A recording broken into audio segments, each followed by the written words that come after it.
I'm Amy Cherry. This local news is a service of Flagler County's Toyota dealer, Beaver Toyota, here to wow ya. A Bunnell motorcyclist is seriously hurt in a crash Saturday with an SUV at Belterre Parkway and State Road 100. Tony Magoo reports. The motorcyclist, a Bunnell man, was airlifted by Air One, the Volusia County Sheriff's Office emergency helicopter, to Halifax Hospital in Daytona Beach, where he was listed in serious condition. According to Florida Highway Patrol, who's investigating the accident, a man with a passenger who was at the wheel of an Isuzu Rodeo driving west on State Road 100. He had a green arrow to make a left turn. The motorcyclist was going east on 100, and according to what the driver of the rodeo told the trooper, the motorcyclist ran a red light, striking the front passenger side of the rodeo. The driver of the SUV and his passenger were not hurt, though the driver was shaken up. For Flagler's Morning News, I'm Tony Magoo. This portion of Flagler's Morning News brought to you by the Daytona Beach International Airport, Delta Airlines nonstop to Atlanta, and starting in May, nonstop flights to New York City via American Airlines.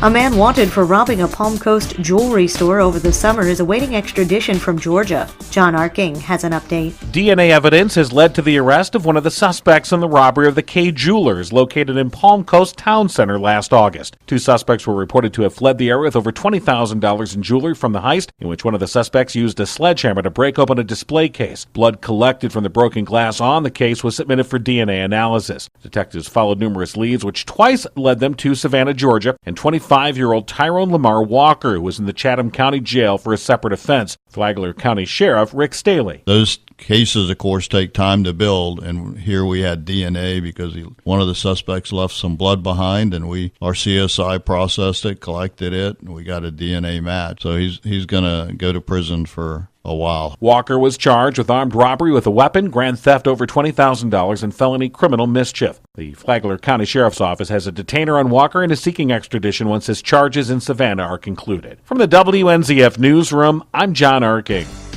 The Flagler County Tax Collector's Office in Palm Coast was burglarized over the weekend. Sheriff's deputies say two people shattered the glass front of the office Saturday morning and stole electronic equipment. Deputies say video surveillance shows the two suspects using a blunt object to break the front door around 3 a.m. Saturday. They've also got a blurry image of a white SUV or van fleeing the scene. Detectives are hopeful surveillance video from nearby businesses can help.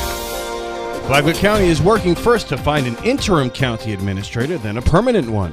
County Commissioners Chair Donald O'Brien said the county is networking to find an interim administrator. To that end, we've reached out to a lot of organizations that have former county or city managers that have in different various networks that we're encouraging to apply. O'Brien told Mayor Melissa Holland, who was guest hosting Free for All Friday on WNZF, that the county has officially posted the job for its interim administrator, and the deadline to apply is January 28th. As the county looks for a permanent administrator. That's step number one. Step number two would be preparing a request for qualifications for various consulting firms that can help us with the official search process to identify a permanent candidate. O'Brien said that could take some time. In the meantime, he said county government is running as it should. From the WNZF Newsroom, I'm Deb Albertson.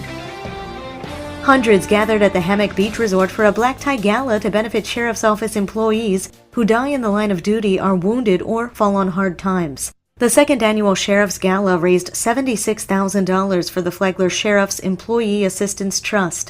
The event included a live auction of artwork, ride-alongs with Sheriff Staley, a day with the Sheriff's Office's SWAT team, as well as a chance to ride a Ferrari around the Daytona Speedway.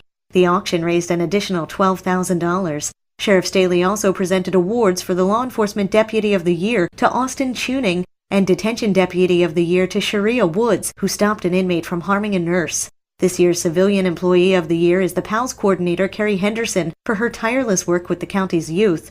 Angela Cammett was awarded the Volunteer of the Year award for her dedication to the Citizens Observer Patrol, while Anthony and Dawn Buttram were named Citizens of the Year for being the first to volunteer to search for missing juvenile Ricky Wheeler. The duo discovered articles of Wheeler's clothing, which ultimately led to him being found safe. And now you're up to date on Flagler's Morning News. I'm Amy Cherry.